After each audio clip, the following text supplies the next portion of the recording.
Assalamualaikum warahmatullahi wabarakatuh. Hello, welcome to this channel.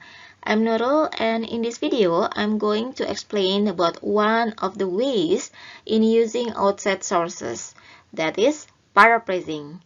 We will focus on the method to write a good paraphrase. Jadi pada video kali ini, saya akan sharing tentang salah satu cara yang bisa Anda gunakan untuk memasukkan outside sources ke dalam tulisan Anda, yaitu paraphrasing. Utamanya kita akan membahas tentang metode atau trik untuk menulis paraphrase yang baik.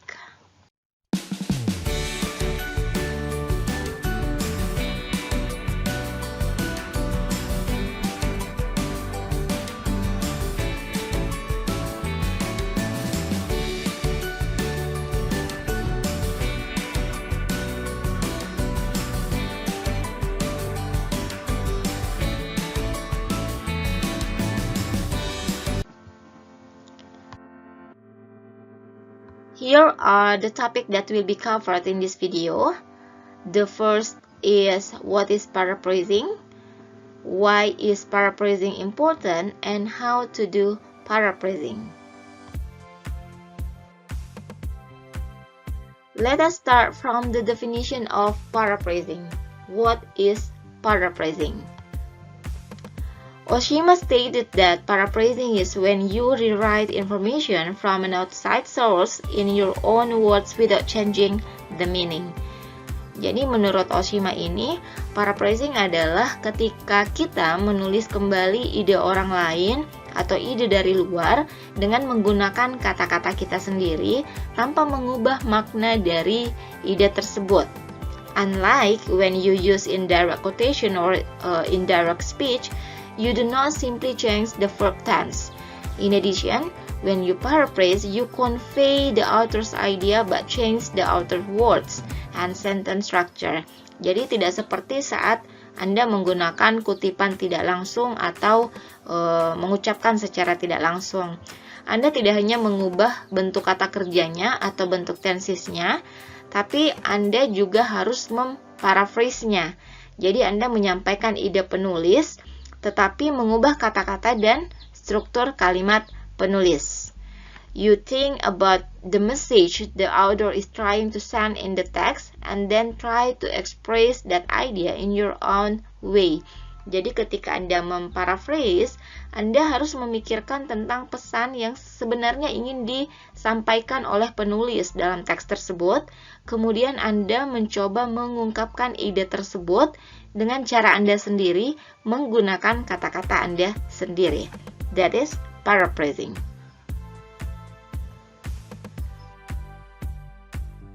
And why paraphrasing is important? Why do we need to do paraphrase?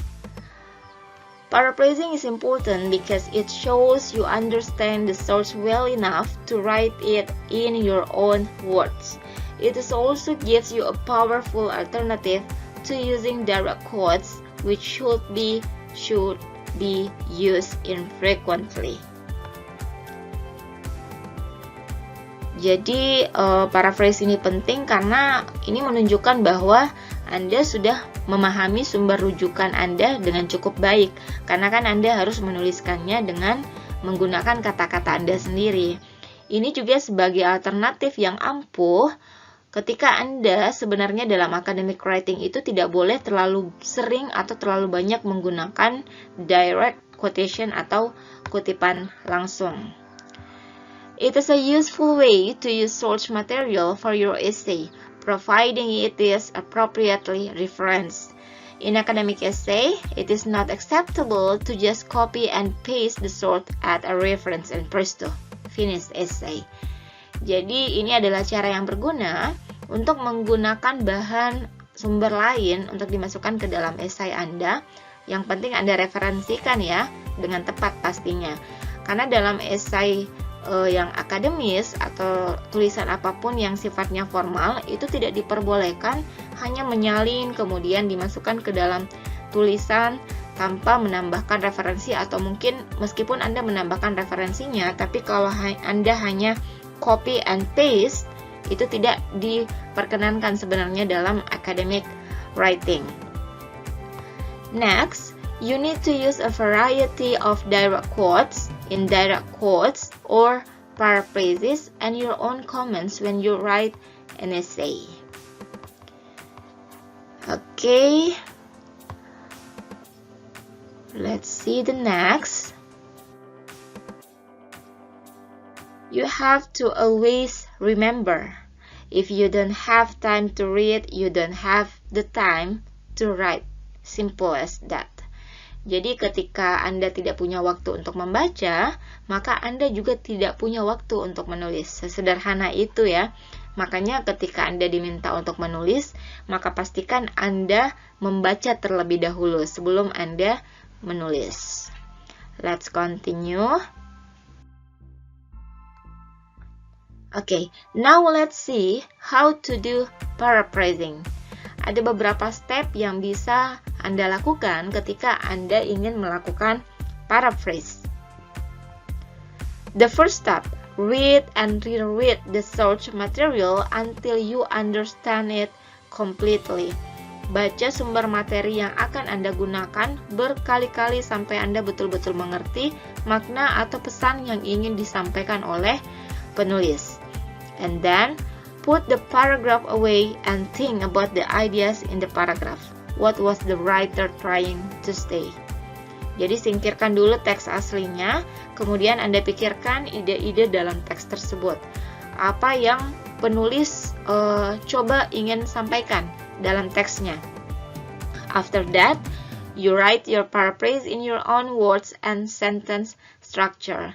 Setelah itu, Anda menuliskan kembali ide dari tulisan yang Anda gunakan tadi atau yang akan Anda pinjam menggunakan kata-kata Anda sendiri dan struktur kalimat Anda sendiri. So it should be different from the original text. Harus berbeda dari sumber aslinya. Next, you compare your version to the original source. Have you expressed the same meanings? Have you used your own words? Jadi selanjutnya Anda harus membandingkan hasil paraphrase Anda dengan teks aslinya. Pastikan apakah Anda sudah menyampaikan pesan yang sama. Cek juga apakah Anda sudah menggunakan kata-kata Anda sendiri atau belum. And the last is step number 5. You have to record the source information, even the page number, with the paraphrase. So you have it ready when you are writing your paper and wish to integrate the source ideas.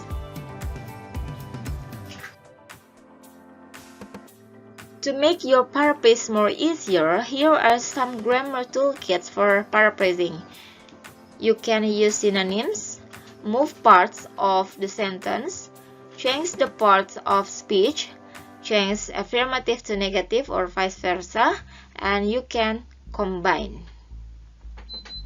Let me elaborate it one by one.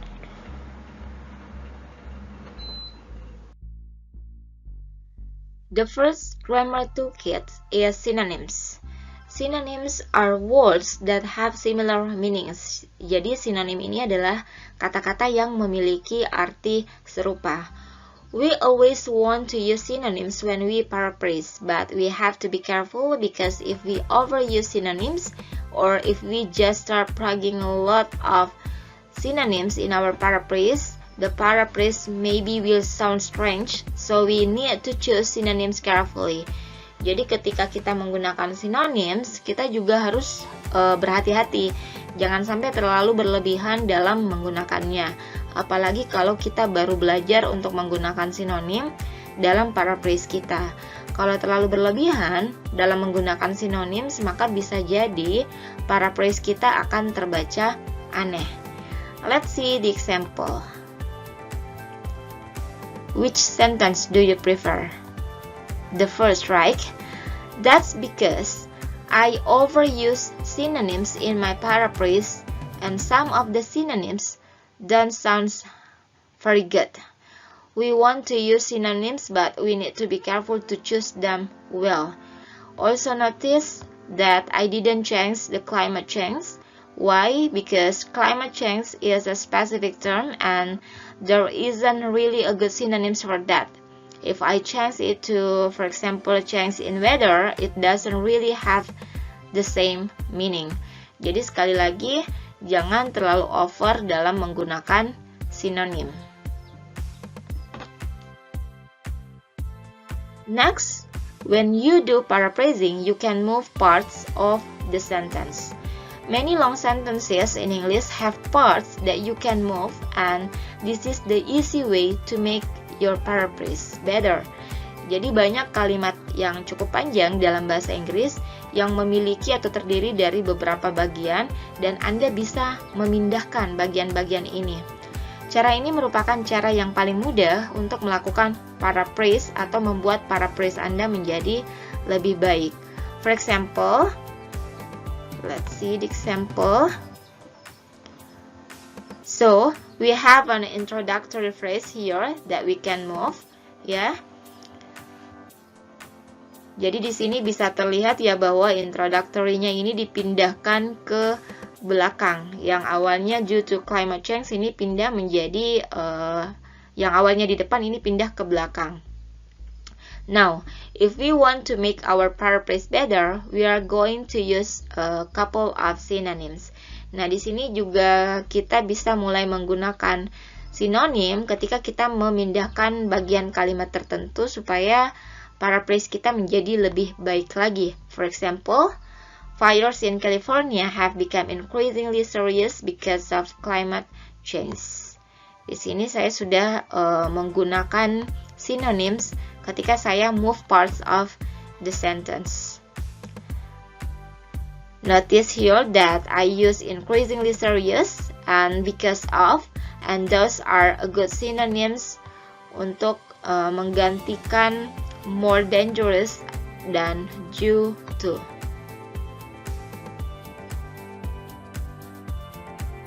Further, you can also change the parts of speech.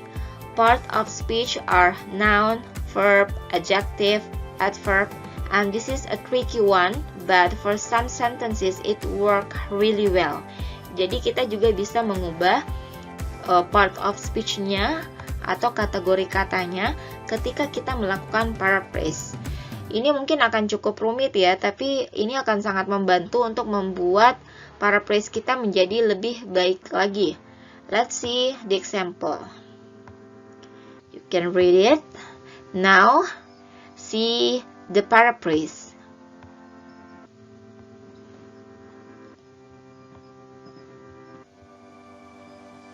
Okay, this is an example of changing the part of speech. Jadi ini adalah contoh bagaimana kita mengubah kategori katanya. Here, I changed the word differences to different. And of course, you have to be careful to make other changes in grammar that are necessary to have a current structure. Jadi kalau kita perhatikan kembali, di sini saya mengubah kata differences menjadi different. Tapi perhatikan juga bahwa kita perlu mengubah tata bahasa yang lainnya ya. Oke, differences menjadi different. Jadi dari noun berubah menjadi adjective. Acquiring itu bisa juga diganti menjadi you learn. Jadi kalau kalian memperhatikan di sini saya tidak hanya change the part of speech, tapi ada juga penggunaan synonyms ketika kita melakukan paraphrase. Let's see another one. Researchers have found that one key of happiness is relaxation.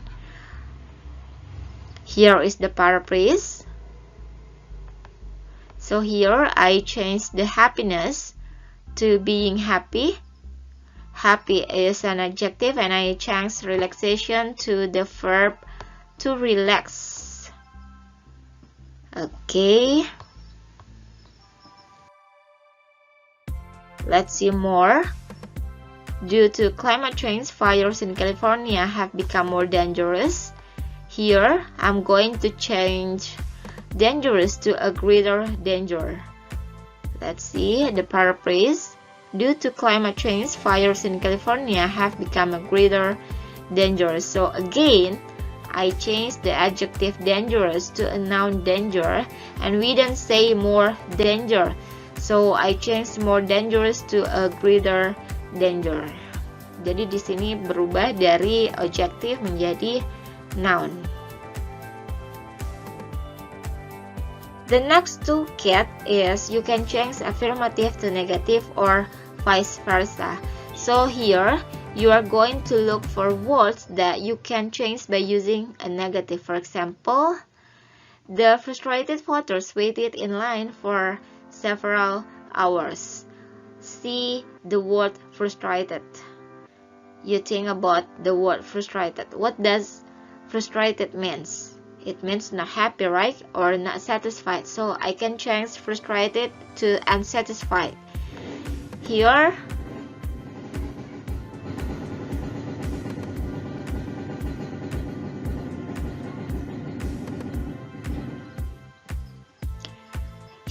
I'm using the negative prefix "un."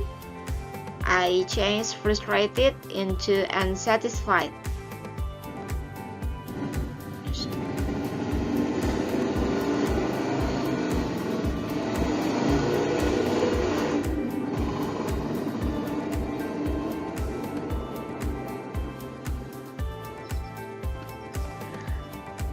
Frustrated yang bentuknya positif menjadi negatif atau menjadi unsatisfied dengan penambahan imbuhan un di depan kata satisfied. And the last but not least, we can combine. When we have a paragraph, we can take some of those sentences and combine them to make our paraphrase better.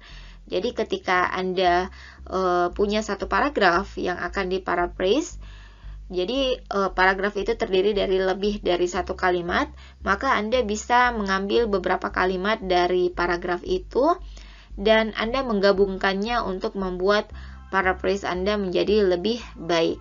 Let's see the examples.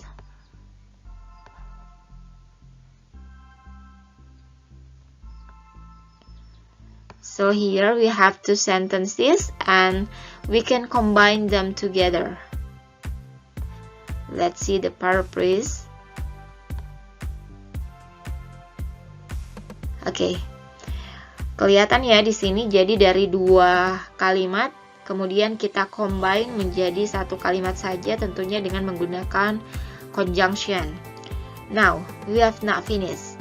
The paraphrase is basically the same as the original. It's just that we combine the sentences together and move one thing. Di sini juga terlihat bahwa saya memindahkan satu part ke tengah, yaitu the state moves toward clean energy. Ini saya pindahkan ke tengah di bagian paraphrase-nya. We are going to use some synonyms or maybe other changes to make our paraphrase good. Jadi kita juga bisa memasukkan kembali atau menggunakan sinonim atau mengganti part of speech-nya pada saat kita combine. Okay. Besides using grammar toolkits, there are other changes that you might make too.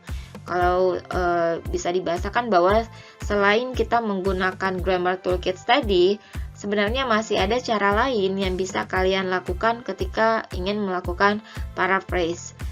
For example, you can change the active sentences into passive sentences, atau boleh juga dengan mengubah bentuk singular to plural ataupun vice versa.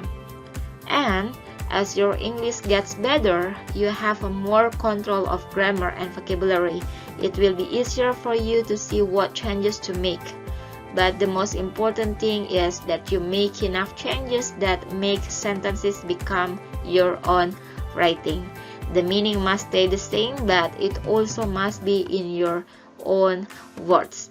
Jadi ketika bahasa Inggris Anda sudah semakin baik dan Anda memiliki kontrol yang lebih besar atas tata bahasa dan kosakata Anda, maka Anda akan lebih mudah lagi untuk melihat perubahan apa yang harus Anda buat ketika Anda melakukan paraphrase.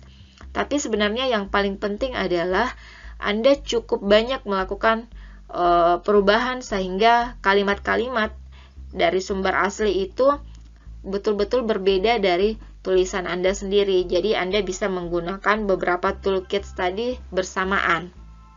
Tapi ingat, maknanya atau makna dari original teksnya itu tetap harus sama. Oke. Well, I think that's all my explanation about paraphrasing. Semoga bermanfaat and thanks for watching. Assalamualaikum warahmatullahi wabarakatuh.